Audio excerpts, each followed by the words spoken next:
15h, 16h30. Cyrielle Sarah Cohen. Bonjour à toutes et à tous et bienvenue sur Radio J. Ravi de vous présenter cette nouvelle émission aujourd'hui jusqu'à 16h30 avec mon invité, acteur, metteur en scène de théâtre, écrivain, récitant et professeur d'art dramatique français, chevalier de la Légion d'honneur, chevalier de l'Ordre national du mérite et aussi commandeur des arts et des lettres. Daniel Mesguich vient nous voir pour la lecture qu'il dirige de la pièce Le Censeur et son maître de Monique Zerdoun. Ce sera au théâtre, au Centre d'art et de culture juive Rachid, donc le 13 décembre prochain à 20h. On parlera également de son livre Le Spectre du théâtre, échange avec le psychanalyste Philippe Bourré aux éditions Bouquin. Et puis un échange bien sûr suivi de mon coup de cœur à 16h05 aujourd'hui, Yariv Berebi pour son livre Mazel Tov aux éditions Marabout. L'occasion comme toujours de découvrir nos invités sur Radio J. 15h, 16h30. Cyrielle Sarah Cohen. Radio J. Bonjour Daniel Mesguich. Bonjour. Merci mille fois d'être mon invité aujourd'hui. Je suis très flattée de vous accueillir, de vous recevoir. Je sais que vous êtes rare dans la presse. En tout cas, c'est le sentiment que j'en ai parce que les journalistes et vous, c'est pas trop ça. Oh oui, c'est pas trop ça. Non, il y a que j'ai un peu rompu avec un aspect un peu people que j'ai pu avoir à un moment. Parce que je défrayais la chronique et puis je me suis rendu compte que c'était souvent sur des malentendus, souvent un peu idiot, enfin voilà, et comme j'aime pas quand c'est idiot, je me suis éloigné. Merci alors d'être mon invité aujourd'hui pour essayer d'aller plus loin encore ensemble. On a une règle dans cette émission qui est de vous découvrir pour qui vous êtes au-delà de ce que vous faites. On va donc tenter l'expérience et je vais vous demander tout d'abord 3 mots pour vous décrire. Vous diriez lesquels, Daniel Mesguich? Je ne savais pas qu'on jouait à ça. Je suis pris un peu au dépourvu. Bon, je dirais artiste, parce que je fais du théâtre, c'est vrai. Il m'arrive d'écrire aussi un peu, mais je ne suis pas un écrivain au sens propre du terme. Enfin, ce que je crois être le sens propre du terme. Maintenant, y a-t-il un sens propre du terme pour écrivain? Je ne sais pas. Mais en tout cas, je ne me considère pas comme un écrivain, comme j'admire certains écrivains. Je ne me mets pas dans ce lot-là, même si j'essaie. Ça, c'est une chose.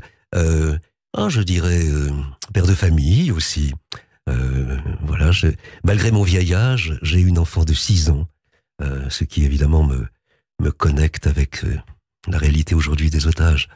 Et je tiens beaucoup à ce titre-là de papa. J'ai aussi 4 autres enfants, mais ce sont des grands. Voilà. Et puis. Écoutez, c'est pas parce que je suis ici aujourd'hui, mais je me redécouvre juif. C'est très joli, ça. Je suis juif, mais je suis séfarade, comme on dit. Mais j'ai toujours été beaucoup plus français que juif, laïque, comme on dit encore.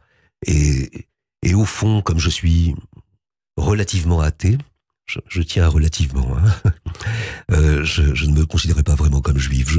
Je me sentais assez loin de certains juifs très religieux, etc. Je me sens toujours d'ailleurs loin de ces juifs religieux. Mais, il y a un mais. Depuis le 7 octobre, je suis très très juif. Je sens qu'il y a beaucoup d'émotions dans ce que vous venez de nous dire et je vais essayer de faire un petit pont dans un instant, si vous le voulez bien, Daniel Mesguich, le temps de souffler ensemble. Le début, toujours le début. Daniel Mesguich, vous êtes né un 15 juillet dans les années 50 à Alger, en Algérie française.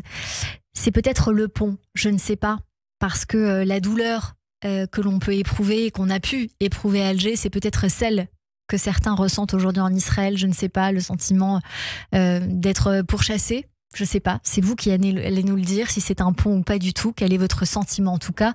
Mais ma question est la suivante, aujourd'hui, quel genre d'enfance vous diriez que vous avez eu?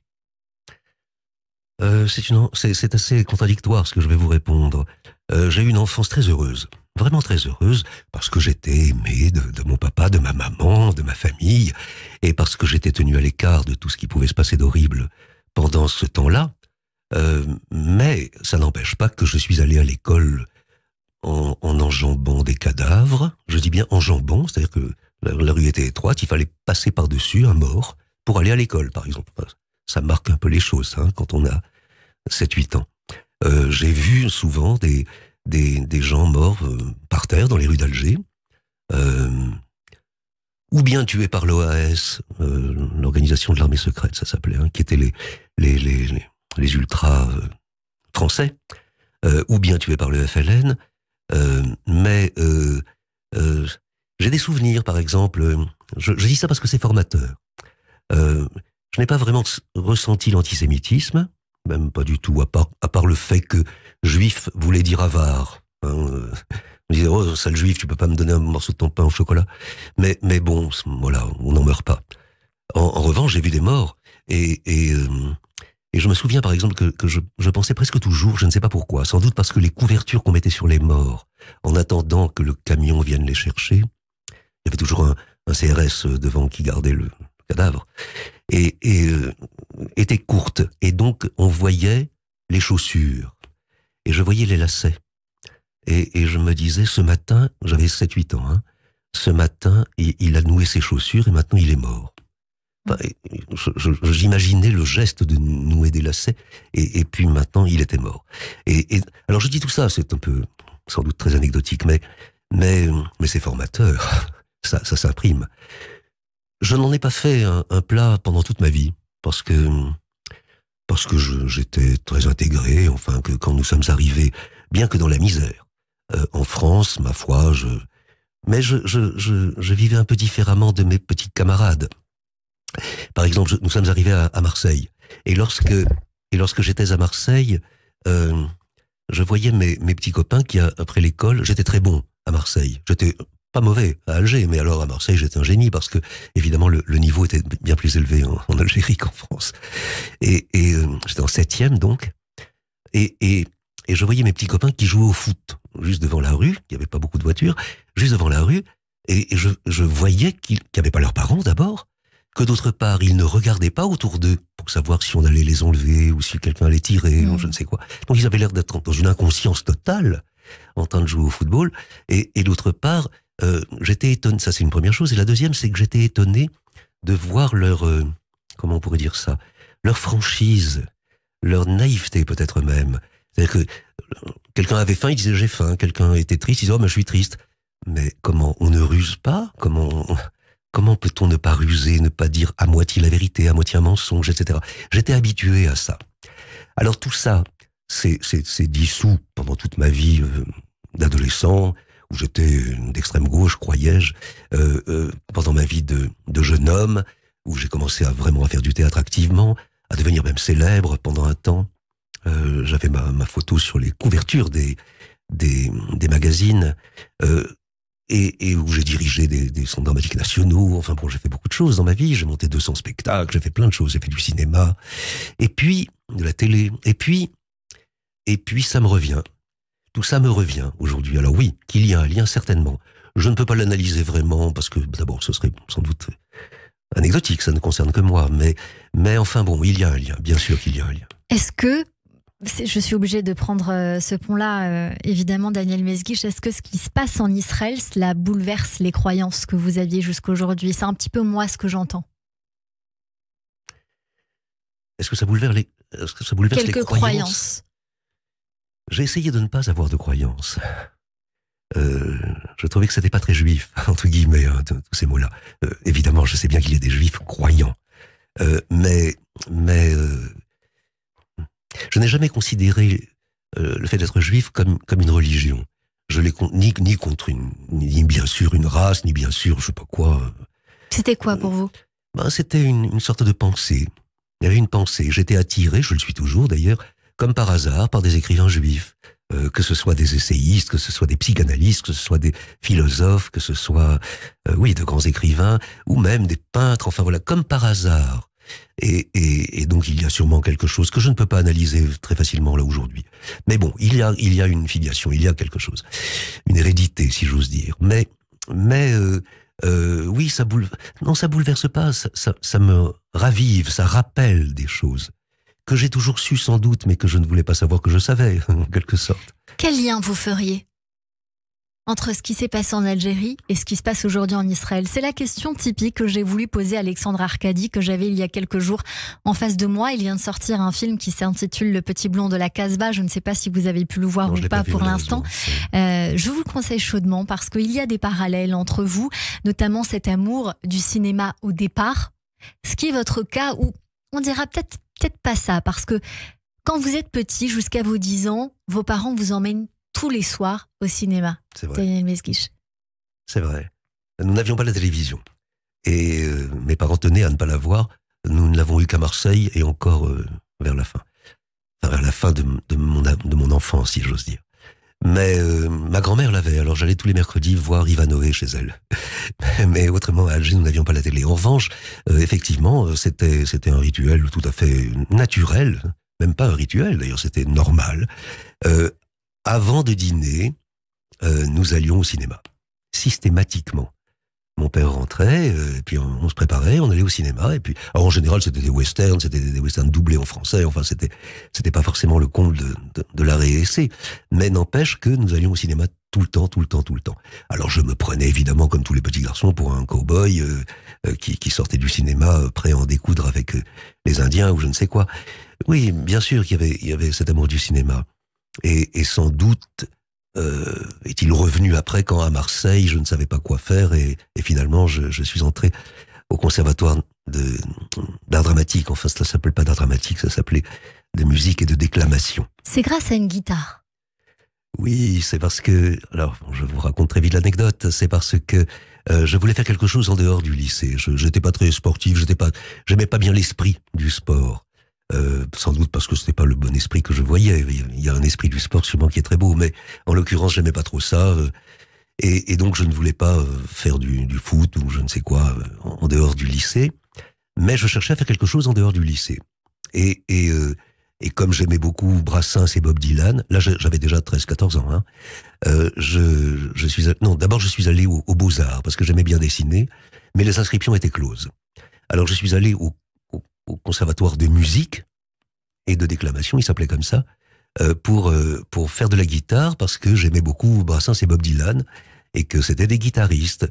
Et là, l'huissier se moque de moi en me disant: jeune homme, d'abord, on s'inscrit pas tout seul, vous êtes mineur. D'autre part, il y a un concours, il faut connaître un peu le solfège, et d'autre part encore, il n'y a pas de classe de guitare. Il y a des classes de beaucoup d'instruments, mais pas guitare. Alors, je ne me suis pas mis en colère, mais presque. J'ai dit, mais enfin, qu'est-ce qu'on peut faire quand on sait rien faire, qu'on veut juste apprendre? Il m'a dit, ah, si on sait rien faire, théâtre. Alors, je me suis inscrit en théâtre chez une dame qui s'appelait, elle est décédée il n'y a pas très longtemps, Irène Lamberton, et qui a été magnifique pour moi parce qu'elle a cru en moi. À peine j'avais commencé, elle m'a dit, mais tu es génial, mon garçon, enfin, c'est formidable. Il faut aller à Paris. Je ne savais pas que c'était mieux d'aller à Paris qu'à Marseille, enfin. Mais bon, j'ai dit d'accord. Et j'ai dit ça à mes parents qui m'ont dit, ah, mais il faut avoir le bac, sinon on te laisse pas aller à Paris sans le bac. Alors je l'ai passé en candidat libre très vite, comme ça. Je l'ai eu. Alors que j'étais renvoyé de mon lycée pour activisme, et je devais redoubler ma première, mais je me suis inscrit en candidat libre. Je l'ai eu avec mention, parce que je lisais beaucoup. Et donc je suis allé au Conservatoire de Paris, et là j'ai eu une deuxième chance encore, parce que j'ai rencontré Antoine Vitesse et Pierre Debauche, qui étaient deux grands maîtres, qui sont devenus deux amis d'ailleurs, mais qui étaient deux grands maîtres pour moi, et qui m'ont fait comprendre que entre Valère, qui se tient face publique, chez Molière, la main sur le cœur, en déclamant des jolies phrases, et la pensée, la réflexion, la philosophie, il n'y avait pas l'ombre d'un centimètre. C'était la même chose. Et on va y venir dans un instant. Et donc j'ai aimé faire du théâtre. À peine sorti du conservatoire, vous fondez votre compagnie, le Théâtre du Miroir, sous l'égide de laquelle vous créez de nombreux spectacles. Vous commencez à jouer au cinéma, à la télévision, comme vous venez de nous le dire, Daniel Mesguich. Vous ouvrez aussi un cours d'art dramatique, et j'observe qu'il y a très vite, très tôt, cette volonté d'enseigner.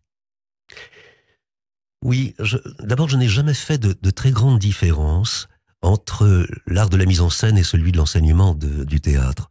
Au fond, je dirige mes jeunes élèves comme je dirige des comédiens.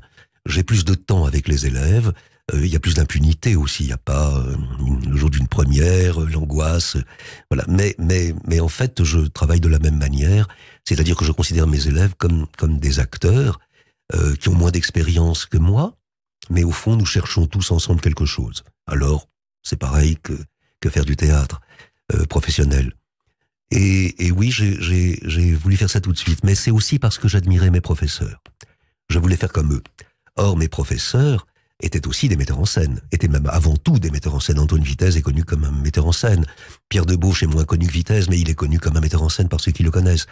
Et d'autre part, ils enseignaient. Eh bien, je me suis dit, je suis metteur en scène, d'autre part, je vais enseigner. Enfin, c'était la moindre des choses pour moi. Mais encore une fois, je pense que c'est la même chose. Profondément, c'est la même chose.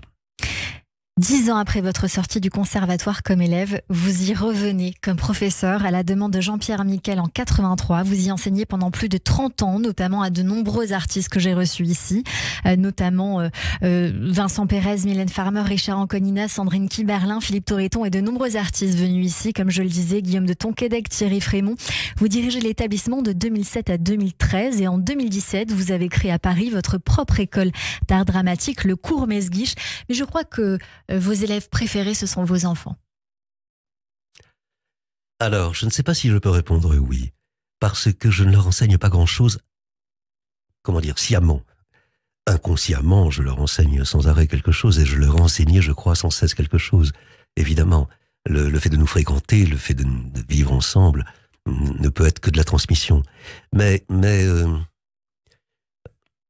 cette dissémination, cette contamination permanente n'est pas pour moi un véritable enseignement, jamais au grand jamais, alors que mes enfants font presque tous du théâtre. Je ne parle pas de la petite dernière, bien sûr, qui a 6 ans, mais je ne parle pas d'Ézéchiel.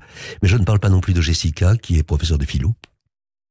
Mais les 3 autres, William, Sarah et Rebecca, sont des enfants qui font, ce sont mes enfants, et ils font tous du théâtre, ils sont tous metteurs en scène, ils ont tous une compagnie, ils font des spectacles d'ailleurs que je trouve admirable. Je suis pas le seul à le dire, hein. C'est pas le papa qui parle. Enfin, c'est le papa qui parle, bien sûr, mais le papa est conforté par beaucoup d'autres gens. Mais je leur ai jamais enseigné quoi que ce soit en matière de théâtre. Alors ils ont vu des spectacles, ils venaient à certaines répétitions, donc la contamination allait bon train.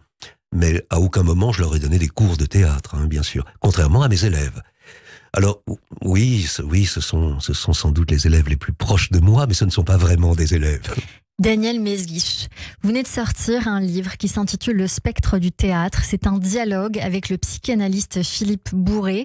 C'est un livre sorti aux éditions Bouquin.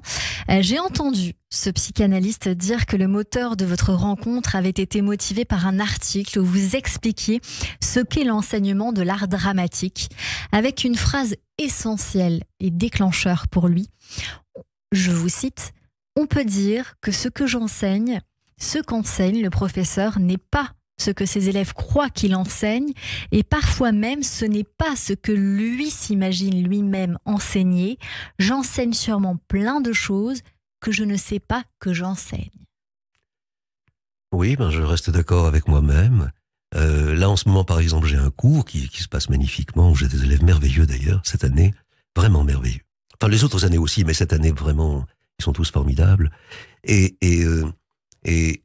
donc, je crois parfois, en sortant du cours, avoir dit telle ou telle chose très importante, leur avoir fait toucher du doigt telle ou telle chose très importante, avoir révélé en chacun, enfin, ceux qui sont en train de travailler avec moi, telle chose importante pour eux, etc. Mais c'est une façon de parler, une façon de donner telle indication, une façon de réfléchir de réfléchir d'ailleurs, tout simplement.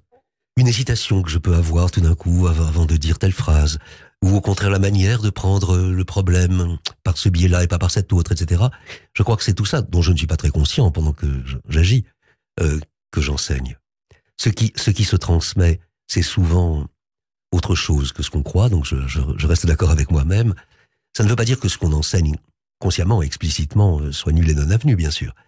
Mais c'est complété, et c'est peut-être parfois soulevé et transformé, déplacé par quelque chose qu'on ne sait pas qu'on fait. Oui, sans doute, bien sûr. Mais comme toujours, comme tout le temps dans la vie, non ? En ce moment, nous parlons. J'ai l'air très conscient de ce que je dis, vous avez l'air très conscient de ce que vous dites. Mais nous échangeons mille autres choses que nous ne savons pas que nous échangeons. Évidemment, parce qu'il y a le subjectif, il y a l'instant, il y a ce que nous avons dans nos têtes au moment où nous parlons aussi. Il y a beaucoup d'autres choses. C'est un ouvrage qui s'est étalé dans le temps où Bourret a lu vos livres en parallèle et dans le temps, il a élaboré des questions pointues, comme vous aimez, je crois, Daniel Mesguich, décryptées, où vous avez été poussé dans vos retranchements n'allant plus loin que vos réflexions déjà mûries pour faire naître sans doute ce que vous ne saviez pas que vous enseignez. Est-ce que vous avez trouvé là les réponses ? Non. À l'issue de cet échange ? Non. Le travail avec Philippe Bourret était passionnant parce que ce monsieur est très agréable dans la conversation et il pointait des choses intéressantes, bien sûr.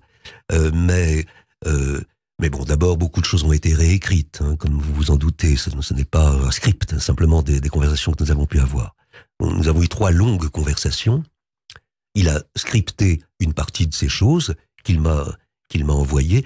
Alors évidemment, comme toujours, on n'est pas content, enfin, parce que d'abord la parole n'est pas de l'écriture, donc déjà le voir écrit me semblait lamentable, d'une part. D'autre part, il avait trié et choisi certaines choses, il avait même résumé certaines autres choses.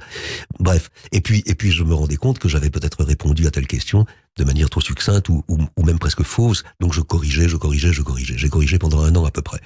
Enfin, j'exagère un peu peut-être, mais en tout cas presque 1 an. Et donc c'est un livre écrit. Même s'il a l'air, il se donne les impressions d'un dialogue, mais c'est un livre écrit. On va y revenir dans un instant. Donc, pour répondre très, très rapidement à votre question, non, je pense que les questions étaient intelligentes, donc j'ai essayé d'avoir des réponses à la hauteur de cette intelligence, mais c'est tout. Ça ne m'a pas fait découvrir en moi quelque chose qui, etc. Non. On va continuer à en parler avec vous dans un instant, Daniel Mesguich, pour parler également de cette pièce de théâtre Le Censeur et son maître Dominique Zerdoun au Centre d'art et de culture juive le 13 décembre à 20h. Et puis on parlera encore de ce livre Le Spectre du théâtre. Et puis j'en profite pour dire que Radio J et l'hôtel Royal Pullman Cannes Mandelieu vous offrent un week-end de rêve sur la Côte d'Azur. Pour le gagner, très simple, téléphonez gratuitement au 01 77 62 72 89. Vous laissez votre nom et votre numéro de téléphone et le gagnant sera tiré au sort ce jeudi par mon invité. Je rappelle 01 77 62 72 89. 15h, 16h30.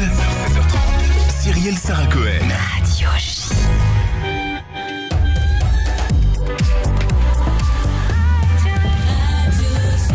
– 15h30 sur Radio J. Bonjour et bienvenue. Tout de suite, le rappel des titres avec Etanit Belaïch.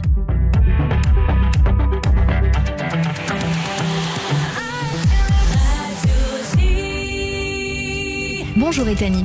Bonjour à tous. Les négociations pour la libération de la 4e salve d'otages dans le cadre de l'accord de trêve signé par Israël et le Hamas sont toujours en cours, et ce alors que 11 femmes et enfants auraient dû être relâchés il y a une trentaine de minutes à 15h. C'est une annonce faite par le gouvernement israélien. L'État hébreu a proposé au Hamas une option pour prolonger la trêve entamée vendredi, une trêve qui doit s'achever demain à 7h, heure israélienne. L'une des otages libérées hier soir est toujours dans un état critique. Alma Avraham, 84 ans, serait entre la vie et la mort en raison d'une grave absence de soins durant sa détention à Gaza, d'après le directeur de l'hôpital Soroka de Be'er-Sheva. La communauté internationale appelle à pérenniser la trêve qui a démarré vendredi. Josep Borrell, le chef de la diplomatie européenne, a rappelé que cette trêve était un premier pas important qui doit être prolongé et devenir durable pour permettre d'œuvrer à une solution politique. Enfin, les forces de Tsahal ont arrêté cette nuit 20 personnes recherchées en Judée-Samarie, dont 15 terroristes du Hamas. Depuis le début de la guerre, près de 2000 personnes recherchées ont été arrêtées dans la région, dont 1100 membres de l'organisation terroriste. Et merci beaucoup Etanit Belaïch. On vous retrouve à 16h pour le journal complet. Tout de suite une très courte pause. C'est la suite de notre émission avec mon invité Daniel Mesguich et mon chroniqueur qui nous rejoint sur Radio J. Radio J. Radio J. Tous les lundis, 21h, 22h. Classico. Salut, c'est Steve Nadja. Retrouvez-moi ce soir à 21h pour Classico, l'émission foot de Radio J. Daniel Riolo, Julien Cazard, Jimmy Algerino, Pascal Olmeta, Grégory Schneider. Ils sont déjà venus à Classico. On vous y attend. Soyez prêts. Coup d'envoi ce soir, 21h sur Radio J. Radio J. Une roupa face à la mer. Mazel Tov. Le Royal Pullman Cannes Mandelieu, un hôtel les pieds dans l'eau, avec ses 212 chambres et suites, vous propose des espaces modulables pouvant accueillir jusqu'à 500 personnes. C'est l'adresse idéale pour vos mariages, bar mitzvah, fêtes religieuses ou événements professionnels. Privatisation de la totalité ou d'une partie de l'hôtel avec la possibilité d'un traiteur casher. L'hôtel Royal Pullman Cannes Mandelieu. 06 21 31 34 64. 06 21 31 34 64. royalsignature.fr. Avec la Tzedaka FSJU, solidaire plus que jamais. Agir face à la précarité, au handicap, aux violences, aux accidents de la vie. Soutenir les familles israéliennes réfugiées en France. Toutes ces actions, nous les menons depuis plus de 31 ans grâce à votre générosité et votre fidélité. Cette année, donateurs, bénévoles et parrains, soyons solidaires plus que jamais. Donnez sur tzedaka.fr. Tzedaka.fr. Pour rester connecté à nos actions et événements, suivez dès maintenant le FSJU sur les réseaux sociaux. Depuis 27 ans, l'association d'aide alimentaire Mazon fait face à des crises sociales et économiques. Mais cette année, la situation en Israël implique des soutiens inédits. Mazon France et Mazon Israël s'unissent pour faire face à la situation de notre communauté à travers une campagne Allo Don. Le challenge Mazon, c'est les dimanches 26, lundi 27 et mardi 28 novembre. Ne nous laissons pas briser et restons unis. Rendez-vous sur allodon.fr/Mazon 2023 ou 01 48 21 0030. Radio J. 15h, 16h30. Cyrielle Sarah Cohen. De retour sur l'antenne de Radio J. Merci de passer votre après-midi avec nous jusqu'à 16h30 avec mon invité aujourd'hui, Daniel Mesguich, pour cette pièce, Le censeur et son maître de Monique Zerdoun au Centre d'art et de culture juive le 13 décembre à 20h et pour son livre Le spectre du théâtre, en échange avec le psychanalyste Philippe Bourré aux éditions Bouquin. On s'est quitté juste un petit peu avant la pause, Daniel Mesguich, pour essayer d'analyser ce livre. Est-ce qu'on peut dire que ce n'est pas qu'un livre sur le théâtre puisqu'il parle du théâtre avant le théâtre et pas de ses origines? Oui, enfin, je ne sais pas. Il faudrait beaucoup plus de temps que nous n'en aurons pour essayer d'expliquer cette chose, le théâtre d'avant le théâtre, cette formule. Je vais le dire de manière très rapide. Il me semble que si le théâtre était simplement une activité, comme il y a des gens qui sont fraiseurs-tourneurs, ou d'autres qui sont ingénieurs, ou d'autres qui sont serruriers, alors ça m'intéresserait moyennement. Mais il me semble, à tort ou à raison, que le comble de ce qu'on a à faire dans le monde. Vous savez, Antonin Artaud, par exemple, quand on lui disait « Mais pourquoi faites-vous du théâtre ?» il répondait « Mais parce que c'est la seule chose à faire !» Alors, je pense un peu comme lui, d'une certaine manière. C'est qu'il y a quelque chose qui précède tout. Le théâtre peut jouer l'ingénieur ou le serrurier. Le serrurier ne peut pas jouer l'ingénieur, et il ne peut pas jouer non plus le théâtre. Voilà, le théâtre me semble être comme à l'aube de chaque chose. Il y a de la philosophie dans le théâtre. Il n'y a pas de théâtre forcément dans la philosophie. Il y a etc., etc. Et donc le théâtre me paraît ce que j'appelle le théâtre, mais qui est une chose ample, qui n'est pas simplement l'activité que l'on connaît avec des comédiens, des metteurs en scène ou des décorateurs. Il y a quelque chose d'autre, de plus profond, qui me paraît la chose essentielle, et c'est cette chose essentielle que j'ai voulu faire. Et alors évidemment, dans la société, ça donne qu'on fait du théâtre, qu'on met un costume, ou une perruque, ou je sais pas quoi, qu'on se maquille, et qu'on joue une fiction devant des gens. Mais ça n'est pas l'essentiel pour moi. L'essentiel pour moi est une autre chose, que j'appelle aussi théâtre. Est-ce qu'il n'y a que des bonnes raisons de faire du théâtre, Daniel Mesguich? Je ne sais pas si on peut dire bonne raison. En tout cas, la mauvaise raison que j'imagine que vous signalez peut-être derrière votre question, c'est-à-dire le narcissisme, le fait de se montrer, de s'enrouler dans les rideaux de la salle à manger avec du chocolat pour jouer au Othello sur le visage ou je ne sais quoi, ce lit c'est interdit aujourd'hui. Hein. Cette raison-là n'a jamais été ma raison. Être mignon ou être applaudi, non, c'est pas ça ma raison. Jamais. Vous écrivez: seul le comédien qui n'est rien, qui se vide de ses propres passions, au lieu de les exprimer, peut tout jouer, accueillir la possibilité de tous les masques en étant évidé de lui-même, de sa subjectivité pathétique, pathologique. Cela veut dire que moins on est riche de la vie, plus on est bon au théâtre, plus on est dépouillé, meilleurs nous sommes. Oui, en même temps, je pourrais aussi dire le contraire. C'est-à-dire que, vous voyez par exemple, j'avais un maître et ami dont j'ai déjà prononcé le nom, qui est Pierre Debauche. Et quand un acteur, vous savez, avant d'entrer en scène en coulisses, faisait comme avant un effort sportif dans les vestiaires, avant de faire telle chose. Et bien, il disait, ah, tu viens de perdre ton âme. Surtout, n'expire pas. Garde toutes les impuretés en toi. C'est ces impuretés qui vont faire que tu vas faire quelque chose. C'est les ingrédients, c'est la nourriture même. Et si tu es vide, il se passera rien. Alors, je peux tenir ce discours-là. Je peux tenir le discours exactement inverse, qui est que si on est un rien, prêt à tout, alors tout est possible par définition. Et ça se joue entre les deux. C'est-à-dire que il faut avoir beaucoup de choses en soi, accepter ce qu'on est, qui on est, voilà, comme on est, et avec toutes les impuretés, toutes les imperfections qui nous constituent. Et en même temps, pouvoir non pas les annuler ou les refouler ou en faire fi, mais les juguler de telle manière, les laisser de telle manière qu'elles sont terre d'accueil de mille autres choses, et non pas qu'elles remplissent le tout, qu'on dise je suis comme ça et je ne serai pas autrement. C'est donc très difficile, c'est un art. Vous dites des acteurs, bien sûr, mais des artistes d'abord. Oui, parce que aujourd'hui, enfin, j'ai assisté, surtout à la fin de ma période conservatoire, mais parce que les idéologies changent aussi, hein, tout simplement. Je change moi aussi, sans doute, mais ça changeait plus vite que moi, à l'extérieur de moi. Et je voyais que il y avait de plus en plus des techniciens du théâtre. Je ne dis pas ça de manière péjorative pour les techniciens, bien sûr, mais je veux dire par là qu'il y avait plus que des gens qui voulaient bien faire telle chose, sans se poser la question de d'où ça venait, pourquoi, comment, quel était le support, sur quoi ça tient cette chose-là, qu'est-ce qui sous-tend cette chose-là, le fameux théâtre avant le théâtre. Et donc il y avait plus que des gens qui faisaient, mais au sens propre même des choses physiques, c'est-à-dire tout le monde. Le conservatoire commençait à sentir la sueur parce que tout le monde était en survêtement, en basket ou en espadrille, et faisait des exercices. Mais des exercices, pourquoi ? Comment ? C'est pas des exercices. Une fois qu'ils avaient fait tous les exercices du monde, ils savaient toujours pas bien jouer la comédie. C'était pas à ça qu'on jouait. Et il faut donc quelque chose de supérieur à ça, ou de supérieur ou de très inférieur, de plus profond. Je ne sais pas si c'est plus profond ou si ça surplombe, mais quoi qu'il en soit, d'extérieur. Et cette chose extérieure, ils s'en préoccupaient absolument pas. Cette chose extérieure, on peut l'appeler quoi ? L'esprit, la philosophie, la pensée, la réflexion, l'écart, 1000 choses, ça prend 1000 noms, hein. Mais le dépassement, enfin 1000 choses. Mais en tout cas, pas simplement cette technique-là. Et donc, ça donnait des acteurs, mais pas des artistes. Voilà, donc oui, effectivement, je pense qu'il faut d'abord être artiste avant d'être acteur.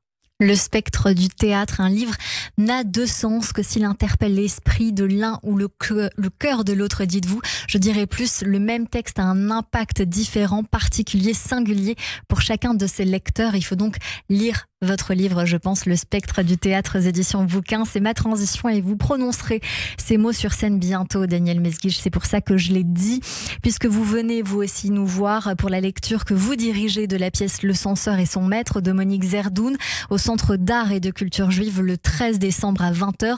Comment cette pièce est arrivée dans vos mains ? Elle est arrivée par la poste. Monique Zerdoun me l'a envoyée et je l'ai lue et j'ai commis l'imprudence. Non, je regrette pas du tout cette imprudence. De l'appeler, de lui dire je l'ai lu, je trouve ça très très beau, très très bien, très intelligent, très bien écrit. Enfin, alors elle était ravie. On a pris un petit rendez-vous comme ça dans un café et je lui ai dit vous savez je la mettrai pas en scène pour 1000 raisons. D'abord parce que j'ai quelques autres choses urgentes à mettre en scène avant de mourir. Deuxièmement parce que je n'ai plus de subvention par l'État depuis déjà maintenant 2 ans, juste avant le Covid. Parce que on m'a dit il y a maintenant des compagnies émergentes. Alors j'ai eu beau leur dire que j'étais très émergent moi-même, et ils ne m'ont pas cru. Et donc il y a plus urgent pour nous à subventionner. Bon, très bien, qu'est-ce que vous voulez que je fasse ? Moi, je vais pas casser le bureau de la personne du ministère. Donc je n'ai plus de subvention. Et donc je lui ai expliqué qu'il ne fallait pas qu'elle compte sur moi pour être son metteur en scène, parce qu'elle pouvait attendre très longtemps. En revanche, que j'étais tout à fait partant pour faire une lecture de cette pièce, et si des gens assistaient à cette lecture et que ça intéressait que ça aille plus loin, tant mieux. Elle m'a dit très bien, faisons ça. Elle a trouvé l'espace Rachi, le centre Rachi. Je sais plus si on dit espace, on disait espace, mais maintenant on dit Rachi, on dit. Elle a trouvé Rachi elle a trouvé Rachi, c'est rigolo pour faire cette lecture. Et voilà, nous faisons cette lecture. Mais je trouve que c'est une très belle pièce parce qu'elle met en scène un dialogue non seulement entre le christianisme, enfin un certain christianisme, c'est l'Inquisition, hein, et le judaïsme, c'est un vieux rabbin, enfin bibliothécaire qui est sous les feux croisés de l'Inquisition, mais Mais cet inquisiteur n'est pas n'importe quel inquisiteur, on en connaît des comme ça. C'est un juif qui a été l'élève de ce rav, de ce rabbi, et qui est d'autant plus virulent contre lui qu'il a été son élève et qu'il sait bien de quoi on parle. Voilà. Je ne savais pas si on avait droit de le dire, Daniel Mesguich, mais du coup, cette pièce que j'ai lue du coup hier soir, que je trouve moi très utile en ce moment, en tous les cas, elle ne s'arrête pas à ces deux personnages, puisqu'il y a un troisième personnage du nom de Raphaël, qui va être forcément un peu la pièce maîtresse qu'on ne voit pas forcément arriver quand on commence à lire cette histoire. Vous êtes dans le rôle du rabbin Ezra de Paz.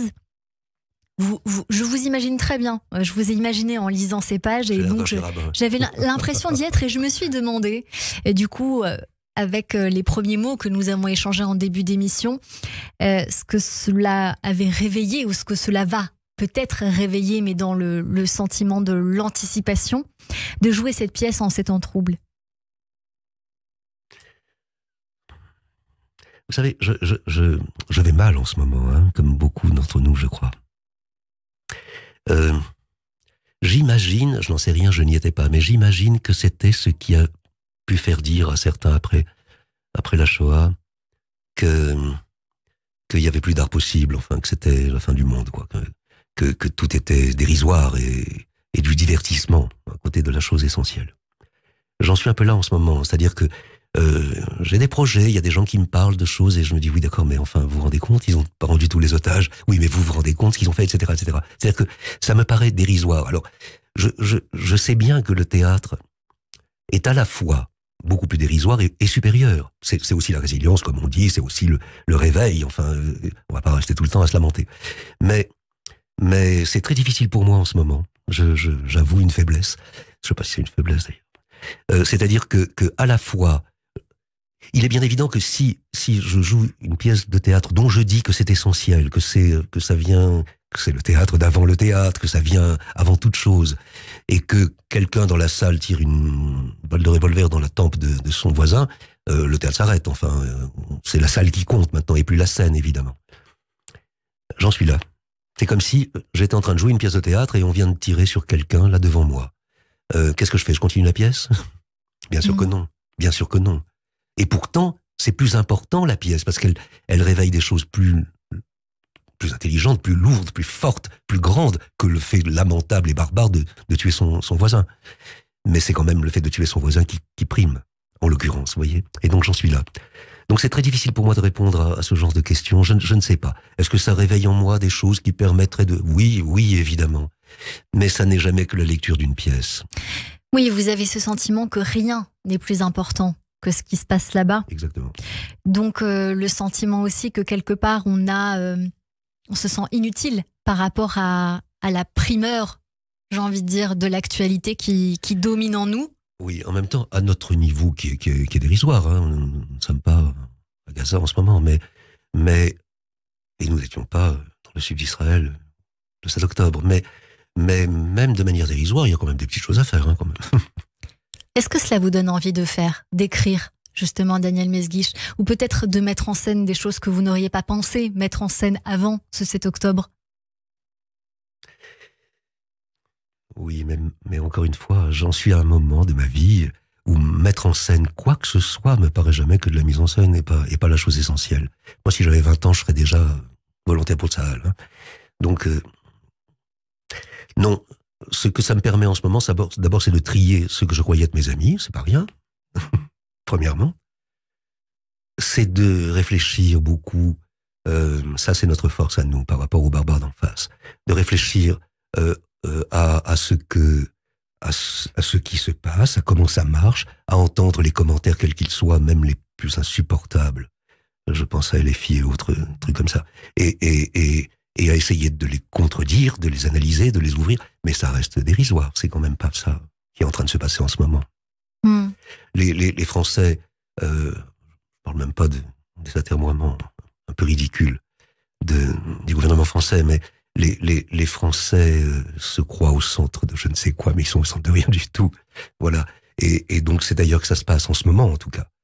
Ça va pas tarder à venir, mais en ce moment c'est d'ailleurs que ça se passe.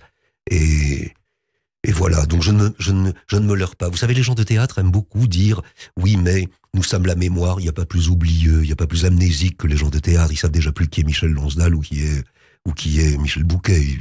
Ils ont tout oublié. Mais ils parlent toujours de mémoire. Les gens de théâtre disent « Nous, on fait un spectacle pour réveiller la conscience, un théâtre politique, mon œil. » Enfin, c'est pas vrai, tout ça. Tout ça, c'est des leurres, des postures. Non, ce qu'on peut faire, c'est être le plus fort du monde, le plus intelligent du monde, le plus analyste du monde, le plus déconstructeur. Je n'ai pas peur d'employer ce mot, même s'il a été employé par des crétins depuis du monde, pour faire entendre des choses. Ça, c'est ma mission, entre guillemets. Elle est dictée par personne, ou alors à mon insu. Mais c'est ma mission, mais c'est tout ce que je peux faire et je ne me leurre pas. Il y a une importance relative à tout ça. À la fois, vous savez, je ne peux que me répéter. À la fois, c'est ce qui est le plus important à faire, et je sais bien que c'est dérisoire en ce moment. Daniel Mesguich, j'avais beaucoup de choses à dire sur cette pièce que je recommande chaudement, mais je vais terminer avec une phrase à retenir dans celle-ci. En ces temps troublés, il est interdit de perdre 1 heure de bonheur lorsque celui-ci se présente. Exactement. La vie a préséance sur tout le reste. Sur tout le reste. Cette pièce, il faut donc venir la voir.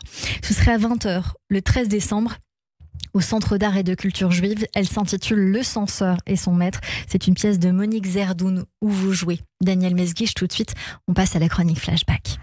Radio J. 15h, 16h30, Cyrielle Sarah Cohen. Bonjour Corentin Le Guinadjar. Bonjour Cyrielle et bonjour Daniel Mesguich, enchanté. Alors vous avoir avec nous aujourd'hui en studio, c'est l'occasion parfaite pour entrer dans votre tête, le temps de découvrir un florilège de vos goûts culturels. Et sur notre chemin, on fait d'abord la connaissance de quelques notes de musique bien symboliques.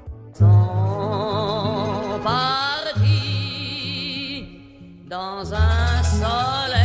Impossible de ne pas reconnaître la voix singulière de la môme qui interprète Exodus, l'adaptation d'une bande-son très remarquée. En 1961, c'est une Édith Piaf déjà totalement accomplie qui fait un clin d'œil au travail d'Ernest Gold. Cette musique, le compositeur américain l'a créée à l'occasion du film Exodus, sorti l'année d'avant en 1960. Composition qui recevra d'ailleurs l'Oscar de la meilleure musique cette année-là. Vous aviez 8 ans à l'époque, Daniel Mesguich. Et derrière ce film, le réalisateur américain Otto Preminger, qui à travers les caméras redonne vie à un événement plus que marquant. Flashback, nous sommes en 1947 dans un monde encore meurtri par la Seconde Guerre mondiale et la Shoah. Et parmi les premiers marqués à vif, ils sont plusieurs centaines de rescapés démunis à vouloir fuir vers la Palestine, encore sous mandat britannique. Problème, les Britanniques limitaient jusque-là l'immigration de populations juives sur ces terres pour éviter toute forme de tension. Pour y arriver alors, ces rescapés désireux de trouver un nouveau refuge embarquent dans un bateau baptisé l'Exodus. C'est ce qu'on appelle l'Alia. À travers son film, Otto Preminger dresse un portrait de ce bateau et des immigrants clandestins qu'il fait voguer vers la terre d'Israël. Le premier film réalisé sur place avec des décors entièrement naturels, pas un seul jour en studio. Un tournage d'autant plus symbolique avec certaines scènes directement tournées à Haïfa, là où la lutte des Israéliens pour leur indépendance faisait rage.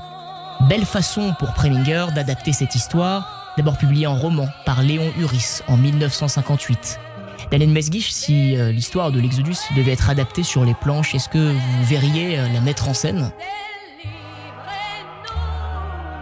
Oui, bien sûr. Parce que c'est une histoire sublime. Oui. Je pense que le théâtre n'est pas trop fait pour ça, mais je m'y attellerai si la langue était forte. Parce que le théâtre, c'est avant tout une ouverture de la langue et moins de l'intrigue ou de l'histoire que ça raconte, même si elle est passionnante et symbolique, que de la langue elle-même. Et tout dépend donc. Si vous voulez, je vais le dire autrement. Une pièce de Racine qui raconte que des conneries. Enfin, vous voyez, Bérénice, par exemple, c'est nul. L'intrigue est nulle. Enfin, il y a une telle qui aime un tel, mais il dit qu'il n'en est pas sûr, peut-être. Enfin, on ne sait pas, et finalement c'est non, et bien elle s'en va. On ne peut pas faire plus indigent. Mais c'est génialissime, parce que la langue est géniale, et que le moindre vers peut s'ouvrir presque à l'infini. Donc si la langue était très très forte, oui, je le mettrais en scène. Pourquoi pas ? On poursuit toujours en musique et toujours en symbolique. Et si cette symbolique, c'était directement l'espérance, Cyrielle ?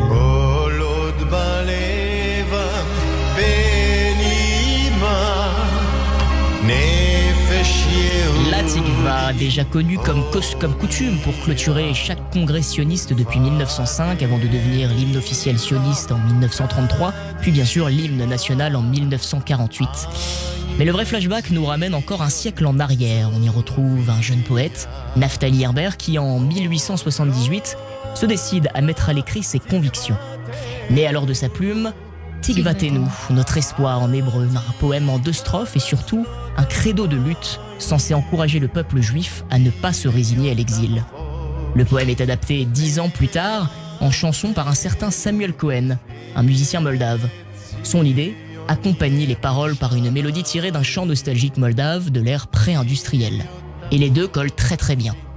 C'est le moment d'attribuer un tout nouveau nom à cette chanson, et voilà que la Tikva est choisie, l'espérance donc en hébreu, qui ne tarde pas à devenir le chant de référence pour le Yishuv, donc il fait bien sûr allusion à l'ensemble des Juifs déjà installés en Palestine à cette époque.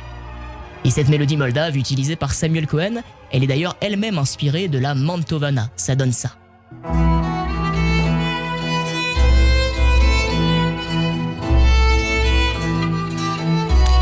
La Mantovana, cet air italien devenu un grand classique qui date au moins du XVIIe siècle. On en compte bien des reprises à travers le monde et les époques, une mélodie universelle et politique qui en a inspiré plus d'un. Et on l'entend bien, on termine avec une dernière chanson de Dario Moreno. Excusez-moi, vous avez oublié la version française. C'est celle-là que c'est pas ça que... Celle que vous préférez? Non, c'est pas celle que je préfère, mais c'est comme ça que j'ai connu cet air et ses paroles. C'est René Lebas qui chantait ça, c'est Garde l'espérance. Voilà. Dario Moreno? Effectivement, Dario Moreno, un sacré personnage, sourire ravageur, costume multicolore, moustache soigneusement taillée. Un personnage pour le moins fascinant, avec une voix qui en envoûte plus d'une. Parmi vos goûts, Daniel Mesguich, on trouve Dansons mon amour, Havana Gila, sorti en 1959 et porté par la voix d'or d'un célèbre Dario Moreno. On va bien sûr s'en écouter un bon extrait. Havana Gila, Havana Gila, Havana Gila. Dario Moreno, ce sont des airs qui transpirent la joie, assaisonnés au rythme de la samba et du cha-cha-cha. Mais ici, le chanteur turc et juif séfarade rend hommage à un chant bien connu. Havana Gila, ou Réjouissons-nous, un chant symbole de la transmission de l'identité juive. Des récits sur son origine, on en connaît plusieurs. Mais c'est en 1918 que tout prend forme avec la déclaration de Balfour qui acte la décision britannique en faveur d'un projet de foyer national juif en Palestine.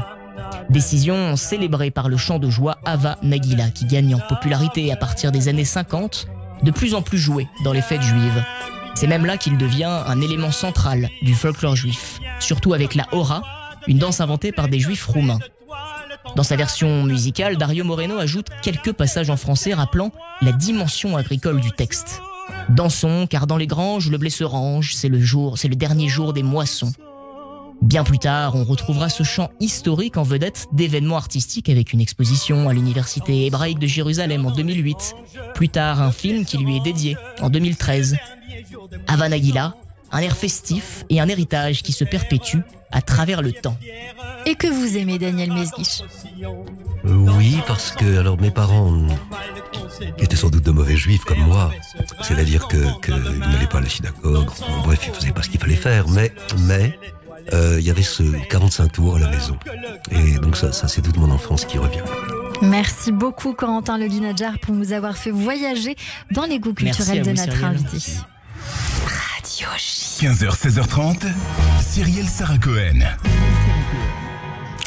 Allez, vous restez encore avec nous sur Radio J dans un instant. Notre coup de cœur du jour et notre expert Joseph Agostini pour le portrait de notre invité. Je rappelle que Radio J et l'hôtel Royal Pullman Cannes Mandelieu vous offrent un week-end de rêve sur la Côte d'Azur. Pour le gagner, c'est très simple. Vous téléphonez gratuitement au 01 77 62 72 89. Vous laissez votre nom et votre numéro de téléphone. C'est tout. Le nom du gagnant sera tiré au sort ce jeudi par mon invité. Téléphonez donc tout de suite au 01 77 62 72 89. Un séjour de 2 nuits en petit déjeuner à l'hôtel Royal Pullman Cannes Mandelieu vous attend. 01 77 62 72 89. À tout de suite après la petite pause musicale sur l'antenne de Radio J pour plaire à notre invité. Et puis elle sera suivie de la pause et du journal de l'info. Restez connectés sur Radio J. Et ta peine alors sera peine, car le monde chantera l'amour. La brise gémit, les oiseaux n'ont plus de chansons, et seul, sans amis, la vie te semble une prison. N'entends-tu pas quand vient la nuit, dans le lointain, la voix qui dit... Vous écoutez le 15h-16h30 de Cyrielle Sarah Cohen avec le concours de l'hôtel Royal Pullman Cannes Mandelieu. L'adresse idéale pour vos mariages, bar mitzvah, fêtes religieuses ou événements professionnels. L'hôtel Royal Pullman Cannes Mandelieu. L'Esprit Riviera. 06 21 31 34 64. 06 21 31 34 64. Royalsignature.fr. Radio J. Vous écoutez Radio J à Paris sur 94.8 en DAB+, et sur notre appli Radio J. Radio J. En ces temps de conflit, une lueur émerge au cœur d'Israël. Le Magen David Adom, symbole de courage et d'engagement, a besoin de notre soutien plus que jamais. Chaque don compte. Avec vos contributions, nous devons fournir 1000 sacs de premiers secours, 1000 réanimateurs cardiaques ainsi que 5 ambulances blindées en urgence. Ensemble, aidons ceux qui sauvent des vies au quotidien. Rendez-vous sur mda-france.org. Reçu CERFA en retour. Magen David Adom, association au service de la vie. Avec la Tzedaka FSJU, solidaire plus que jamais. Agir face à la précarité, au handicap, aux violences, aux accidents de la vie. Soutenir les familles israéliennes réfugiées en France. Toutes ces actions, nous les menons depuis plus de 31 ans grâce à votre générosité et votre fidélité. Cette année, donateurs, bénévoles et parrains, soyons solidaires plus que jamais. Donnez sur tzedaka.fr. Tzedaka.fr. Pour rester connecté à nos actions et événements, suivez dès maintenant le FSJU sur les réseaux sociaux. Alexis Lacroix, directeur de la publication Actualité Juive Hebdo. Notre dossier, l'espoir, comment la libération des otages suscite une vague d'espérance chez les familles, mais aussi plus largement chez tous les Israéliens. Et la suite maintenant, les paradigmes de négociation, la suite de l'offensive d'Israël contre le Hamas et l'intervention des Américains. Retrouvez chaque semaine Actualité Juive sur abonnement et en digital sur actualitéjuive.com. Actualité Juive, l'hebdomadaire incontournable de la communauté.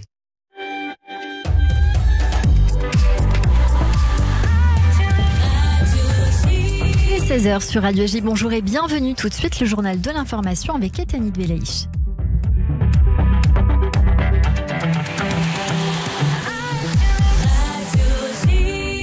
Bonjour Etanit.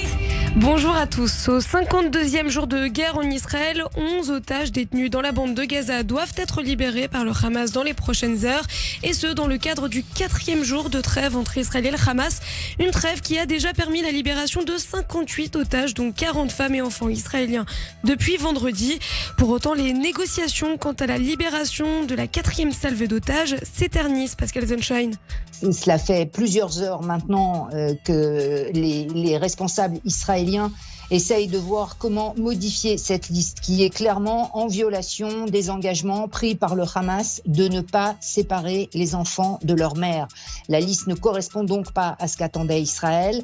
D'après une information publiée il y a quelques minutes par la chaîne américaine CNN, la liste comporterait 9 enfants et 2 femmes âgées. C'est donc un problème éminent pour Israël, alors qu'on est à la dernière libération d'un contingent d'otages avant l'expiration de la trêve demain à 7h. Notre correspondante en Israël, Pascal Zonshine, notait que l'État hébreu a proposé au Hamas une prolongation de la trêve de 2 jours en échange de la libération de 20 otages supplémentaires. Une prolongation jugée nécessaire par la ministre des Affaires étrangères française, Catherine Colonna, suite à des entretiens avec ses homologues égyptiens et saoudiens. Si les combats ont cessé ce week-end à Gaza et sur le front nord, l'armée israélienne continue tout de même de préparer la prochaine étape de la guerre. C'est en tout cas ce qu'a affirmé le porte-parole de Tsahal hier soir en conférence de presse. On écoute Daniel Hagari.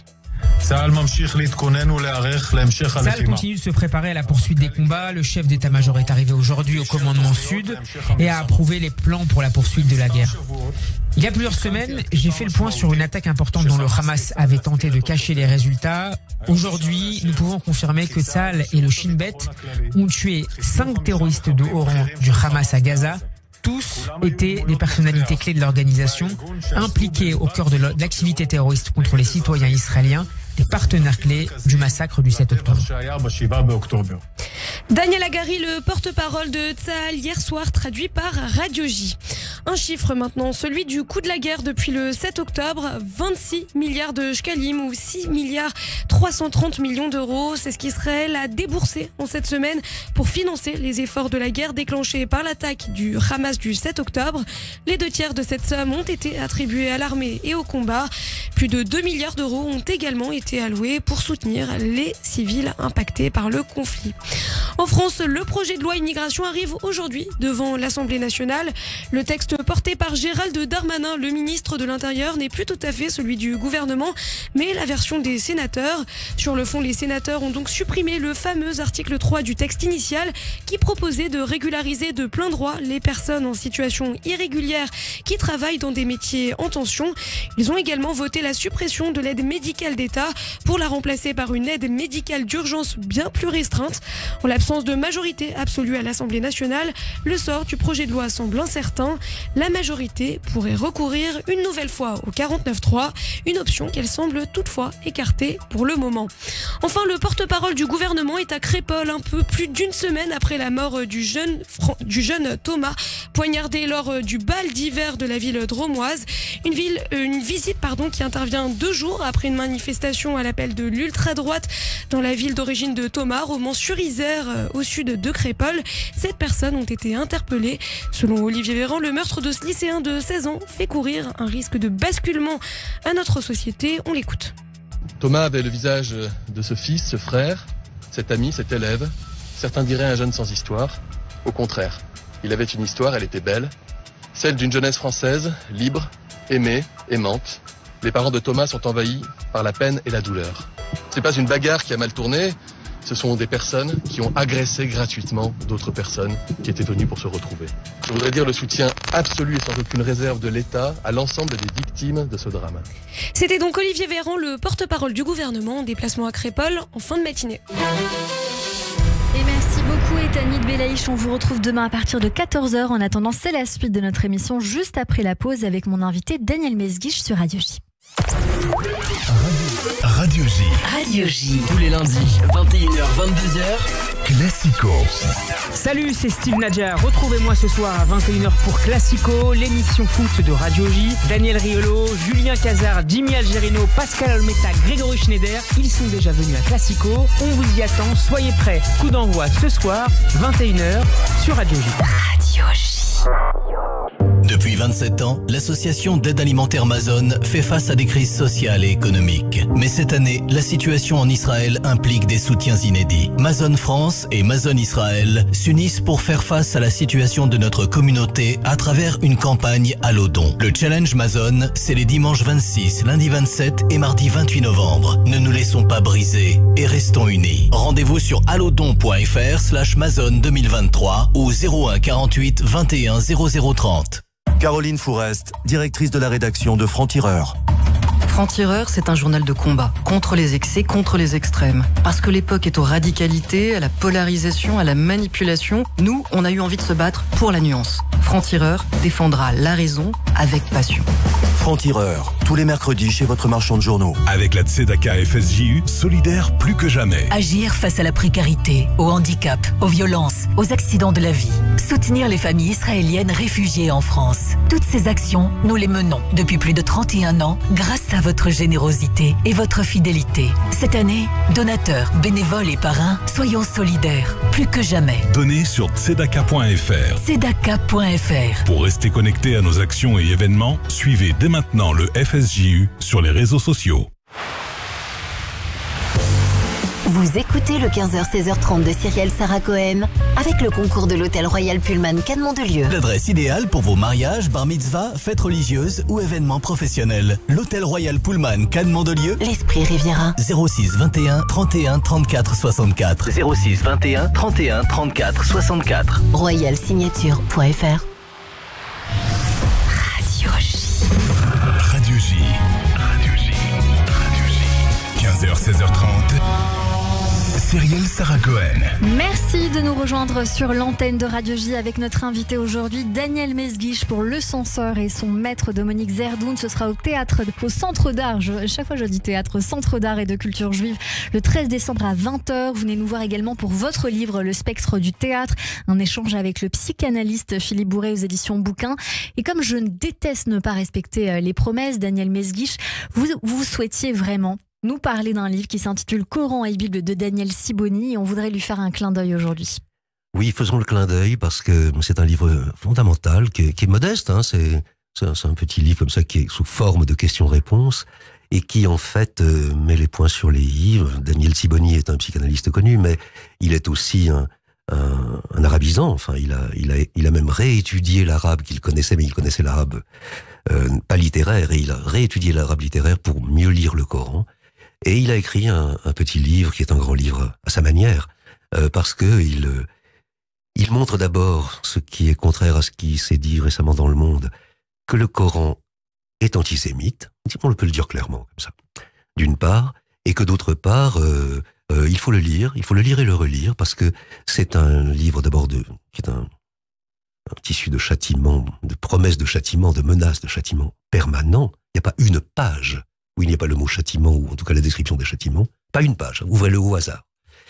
Et d'autre part, entre autres, enfin, il déconstruit un peu les choses, et il montre que le mot musulman veut dire à la fois soumis à Dieu, ça c'est plutôt sympathique, mais veut dire aussi musulman tout court, et comme si les seuls musulmans étaient les soumis à Dieu, mais les seuls soumis à Dieu étaient les musulmans. Autrement dit, que Abraham était musulman, enfin, etc., etc. Et donc c'est un livre salutaire, qui, comme tous les livres importants qui annoncent quelque chose, n'a pas été vraiment célébré comme il le fallait, et je suis content qu'on fasse un petit clin d'œil à ça. Le livre de Daniel Sibony, Coran et Bible. Je peux dire aussi, il y a d'autres livres qui nous préviennent de certaines choses, au-delà de toutes les histoires de frontières ou de je ne sais quoi, enfin, qui sont pas plus fortes que quand on parlait de salaire, quand le nazisme arrivait. Vous savez, on disait, certains partis communistes internationalistes, ils s'appelaient comme ça. À l'époque, on les appelait aussi les défaitistes, mais bon, c'est le Parti communiste internationaliste qui disait, mais ce qui compte, c'est les salaires. Si on augmente les salaires du prolétariat français et du prolétariat allemand, alors on s'apercevra que Hitler n'est qu'un épiphénomène et que ce qui compte, c'est qu'on lutte contre le patronat français et allemand. Bon, heureusement qu'on les a pas écoutés, sinon on serait pas là pour en parler. Mais de la même manière, il y a des gens aujourd'hui qui expliquent que tout le problème, c'est les frontières. Bon, qui appartiennent d'ailleurs pas du tout à Israël, c'est un problème qui appartient aux Anglais à l'époque, au partage qui a été fait. Mais peu importe, cette histoire de frontières est dérisoire. La réalité, c'est qu'il y a un autre monde qui arrive, un peu comme le nazisme arrivait à un certain moment. Voilà, et il n'y a pas que le livre de Daniel Sibony qui est lui fondamental pour moi, mais il y a aussi, je ne sais pas moi, 2084 de Boualem Sansal. Il y a aussi les origines du conflit israélo-arabe de Georges Bensoussan. Il y a des choses comme ça qui annoncent, qui disent les choses. Et il y a tout simplement tout ce qui s'est passé depuis 20 ans, aussi bien en France qu'en Angleterre, qu'en Belgique. Enfin, mais il s'agit d'ouvrir simplement les yeux, pour savoir qu'est-ce qui se passe, qu'est-ce qui arrive à l'horizon. Qu'est-ce que vous voyez, vous, Daniel Mesguich? Je vous pose cette question parce que vous m'avez confié que non seulement vous parlez de ce livre de Daniel Sibony, mais c'est encore plus analysé puisque vous-même, vous êtes en train de lire le Coran en ce moment. Qu'est-ce que vous y voyez? Bon, ce serait un peu ridicule et dérisoire à Radio J de dire que le Coran c'est pas bien et que ce que les chrétiens appellent l'Ancien Testament ce serait mieux ou je ne sais quoi. Enfin, donc je ne veux pas rentrer dans des considérations un peu rapides et un peu ridicules au fond. Mais il y a un livre qui n'est pas tout à fait un livre normal pour moi, parce que c'est un livre qui reprend tout ce qui n'est pas lui, qui a été écrit en 20 ans alors que ce qu'on appelle l'Ancien Testament, enfin, ça a été écrit en 8 siècles, mais qui n'a pas bougé d'un millimètre dans sa foi et dans son rapport à ceux qui y croient depuis 14 siècles, et qui est un livre de menaces, qui est tout simplement un livre de menaces. Voilà, il faut lire ce livre de menaces, c'est la moindre des choses aujourd'hui. Si c'est pas ce livre de menaces qu'on lit, je me demande ce qu'il faut lire en ce moment. Lisons avant tout le programme. Après, on verra où est l'ennemi et qui il est. Mais il y a un programme, il est écrit noir sur blanc, lisons-le. Merci Daniel Mesguich. On doit passer à la suite de cette émission et tout de suite, c'est l'introspection. Radio J. 15h, 16h30, Cyrielle Sarah Cohen.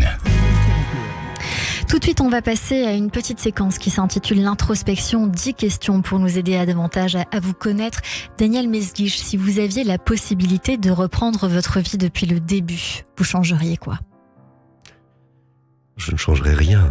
Non pas parce que je serais si fier que ça de moi ou de ma vie, mais parce que ma vie a créé d'autres vies et que j'aime ces vies-là. Quel conseil donneriez-vous à un enfant pour réussir sa vie ? D'abord, c'est pas un conseil, c'est une chance que je lui souhaite. C'est d'être aimé par d'autres, tout simplement. Et puis de lire. Quel a été le plus bel âge de votre vie et pourquoi ? Encore une fois, ma vie me plaît, j'aime ma vie. J'aime ma vie parce qu'elle a existé. Vous voyez, c'est-à-dire que j'aime les choses qui existent et je n'aime pas qu'on les annule. Alors donc, il n'y a pas un moment qui serait mieux et puis les autres seraient à bannir ou en tout cas inférieurs. Non, et bien sûr que j'ai eu des moments comme tout le monde de malheur et de bonheur, mais même mes moments de malheur ont été des moments qui ont permis plus de bonheur après. Non, je ne sais pas répondre à cette question. Il n'y a pas un moment. Daniel Mesguich, si vous étiez président de la République, quelle première mesure vous prendriez ? En ce moment, je ferai ce que celui qui a parlé sans doute trop légèrement, qui est notre président d'aujourd'hui, qui n'a pas que des défauts, mais qui a au moins eu ce défaut-là, de changer d'avis en cours de route. D'abord, je me rappellerai que le premier État islamique a été amplement créé par la France, donc je la ramènerai pas trop. C'est l'Ayatollah Khomeini, qui a quand même été amplement aidé par les Français, par la gauche française, mais pas que la gauche, d'une part. Donc je serai un petit peu plus humble. Et je ferai exactement ce qu'il a dit, une coalition, oui, une coalition. De la même manière qu'on n'a jamais demandé à la coalition contre Daesh de donner aussi du carburant à l'ennemi. De la même manière, je le demanderai pas moi non plus. On n'a pas demandé de trêve, on fait pas de trêve, etc. Enfin, je parle pas des trêves, je parle des cessez-le-feu. Mais donc je ferai ce qu'il a dit. Je ferai ce qu'il a dit quand il a été en Israël. Pour terminer, Daniel Mesguich, qu'aimeriez-vous que les gens retiennent de vous ? Que je n'ai peur de rien et que j'ai toujours dit tout ce que je pensais. Je l'entends bien, Daniel Mesguich. Merci beaucoup pour ces mots. Tout de suite, c'est le coup de cœur sur Radio J. Radio J. 15h, 16h30, Cyrielle Sarah Cohen. Bonjour Yariv Berebi. Bonjour Cyrielle. Merci beaucoup d'être mon invité aujourd'hui. C'est une petite passerelle parce que vous êtes israélien, on le dit. Vous êtes un chef d'origine israélienne. On vous connaît comme étant le patron de Salatim, rue des Jeûneurs, et de Mahafim, un petit bistrot de quartier pas très loin, non loin de Salatim et de la boulangerie du Sentier. Vous étiez venu nous voir il y a quelques mois maintenant pour parler de votre petit livre Petit plat comme en Israël que vous nous aviez détaillé. Et aujourd'hui, vous sortez un nouvel ouvrage qui s'intitule Mazel Tov, 80 recettes israéliennes à partager. Qu'y a-t-il dedans ? Plein de bonnes choses. Tout ce qu'il n'y avait pas dans le premier livre. Beaucoup d'amour. Beaucoup d'amour déjà. Aussi. Oui. Alors, cuisine toujours avec l'amour. C'est l'amour, en fin de compte, de ma mère et de ma grand-mère qui m'ont donné envie de cuisiner, qui m'ont fait voyager et arriver à Paris à 20 ans maintenant pour apprendre la cuisine. Et c'est vrai que c'est à travers ce parcours et ce voyage que j'ai défini ma propre cuisine israélienne, qui est au-delà du fait d'avoir des ingrédients qu'on peut trouver dans tout le bassin méditerranéen, d'avoir des plats qui peuvent être de nombreuses origines, qui est une attitude de convivialité, de partage, de toujours ouvrir sa porte à autrui pour manger pendant les fêtes, pendant Shabbat, que même si on n'a rien à manger, au final, on va trouver quelques ingrédients dans son frigo et avec ça, on va faire sourire, on va donner du bonheur et des souvenirs surtout que j'ai en tant qu'enfant à la maison. Des souvenirs parce que votre mère est ashkénaze, votre père il est séfarade de Tunisie. Dans ce livre, il y a beaucoup de choses que vous venez d'évoquer. D'une part, le mélange de ces origines avec lesquelles vous avez grandi, mais aussi un autre mélange que vous avez fait vous-même parce que vous êtes arrivé à Paris, vous avez fait l'école Ferrandi, vous avez travaillé avec de nombreux cuisiniers très connus, mais vous avez décidé d'arrêter tout ce qui est dosage très dosé et vous avez fait une salade michouilla, comme on dit. Exactement.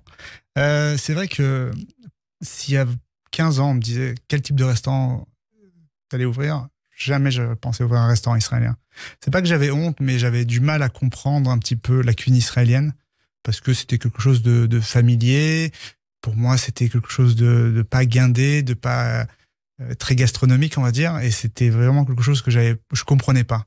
Et c'est avec une réflexion et une maturité que j'ai réussi à comprendre un peu mieux.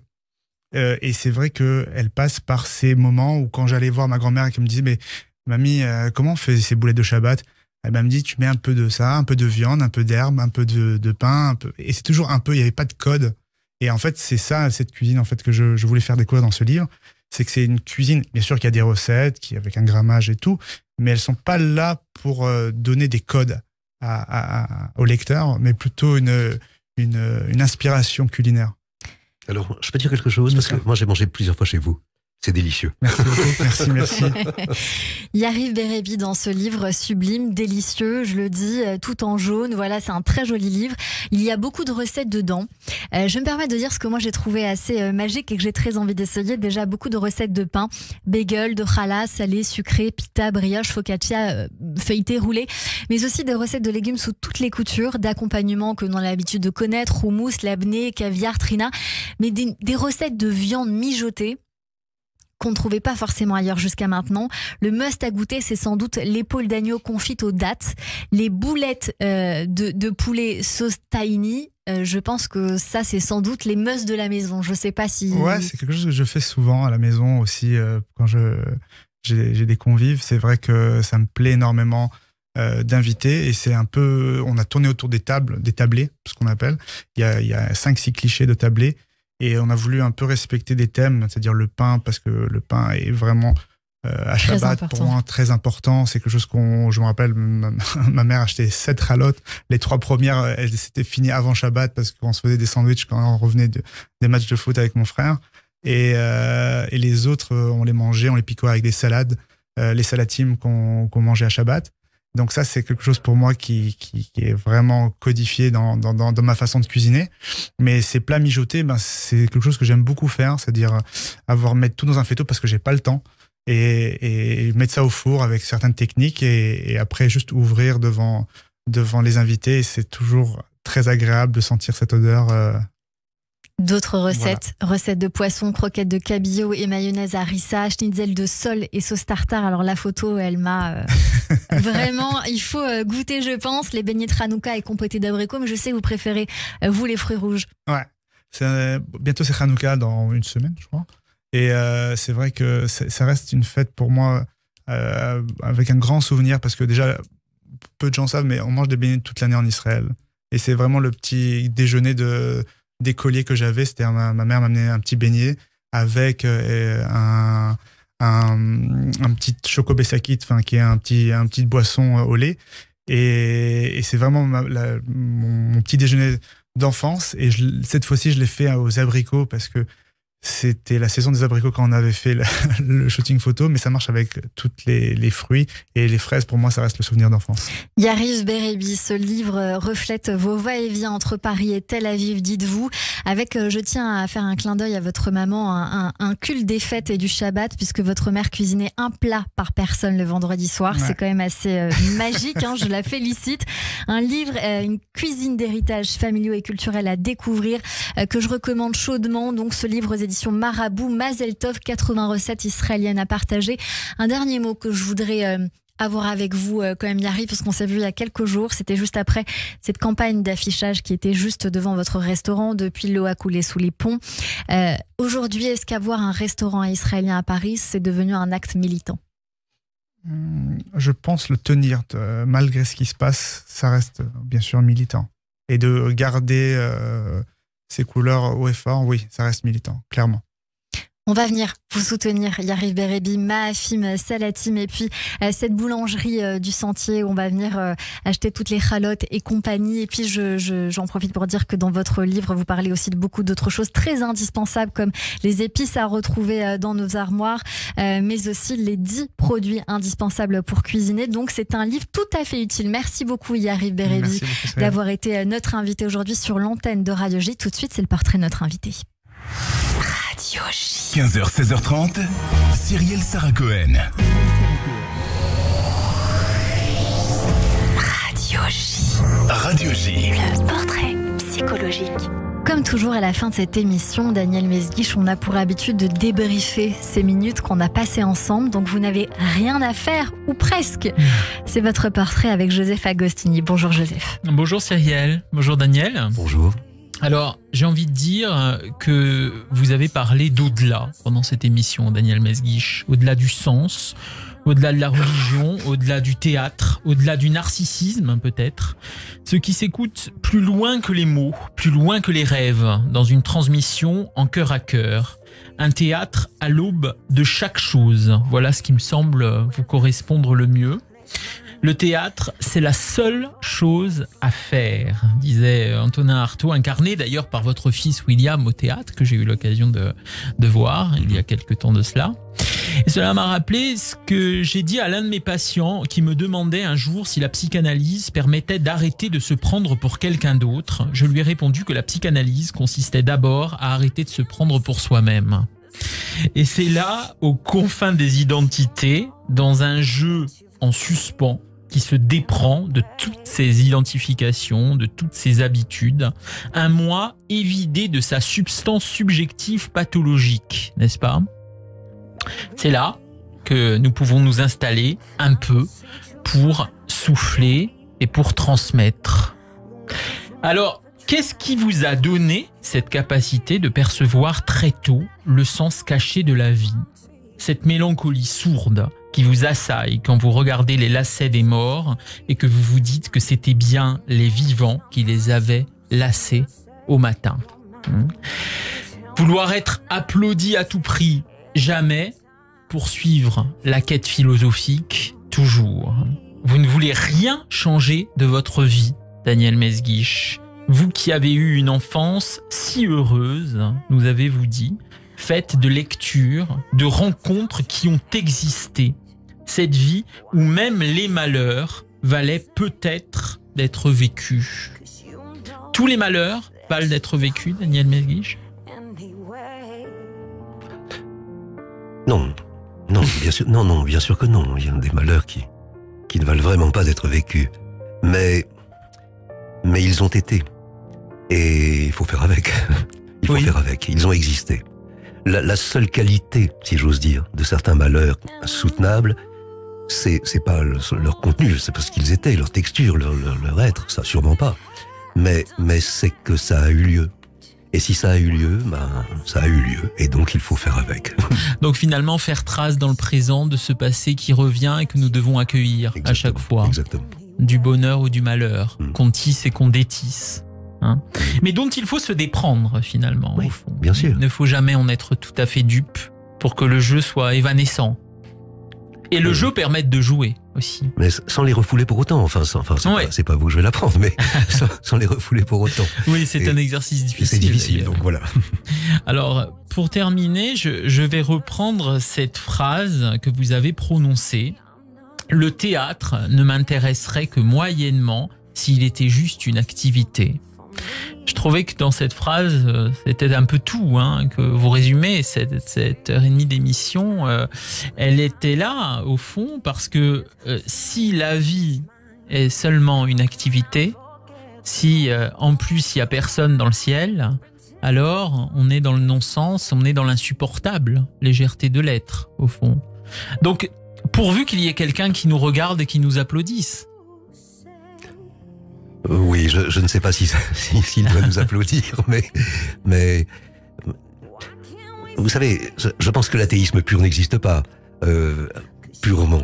Bien sûr, je peux affirmer, je ne crois pas en Dieu. Mais parce que c'est surtout que je ne crois pas, ou j'essaie de ne pas croire, mais personne au monde ne croit rien. C'est impossible. Ouais, voilà, c'est ça.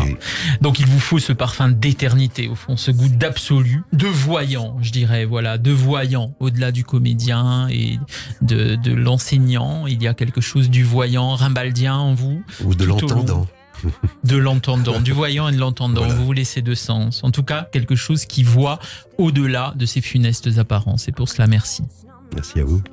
Merci beaucoup, Joseph Agostini, notre psychanalyste que l'on retrouve tous les lundis sur l'antenne de Radio J.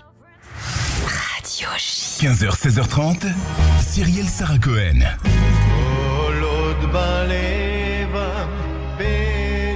Merci beaucoup, Daniel Mesguich. Merci à vous, Cyrielle. Merci beaucoup d'avoir été notre invité aujourd'hui sur l'antenne de Radio J. Vous êtes venu nous voir pour Le Censeur et son maître de Monique Zerdoun au Centre d'art et de culture juive le 13 décembre à 20h. Et pour votre livre Le Spectre du théâtre, échange avec le psychanalyste Philippe Bourré aux éditions Bouquin. Merci beaucoup d'avoir été avec nous. Merci à Yariv Berebi, auteur de Mazel Tov aux éditions Marabout, d'avoir été mon coup de cœur sur l'antenne de Radio J. On vient vous voir, ça la team film. À la réalisation audio et vidéo, Benjamin Arnaud. Et puis je rappelle que Radio J et l'hôtel Royal Pullman Cannes Mandelieu vous offrent un week-end de rêve sur la Côte d'Azur. Pour le gagner, c'est très simple. Vous pouvez téléphoner gratuitement au 01 77 62 72 89 01 77 62 72 89. Vous laissez votre nom et votre numéro de téléphone et puis le nom du gagnant sera tiré au sort ce jeudi par mon invité pour gagner ce fameux week-end. Allez, je vous embrasse, je vous dis à demain sur l'antenne de Radio J avec une nouvelle invitée dès 15h, Nash alias Anna Chédid et inversement pour son nouvel album Peau Neuve. À demain et belle journée à tous sur Radio J.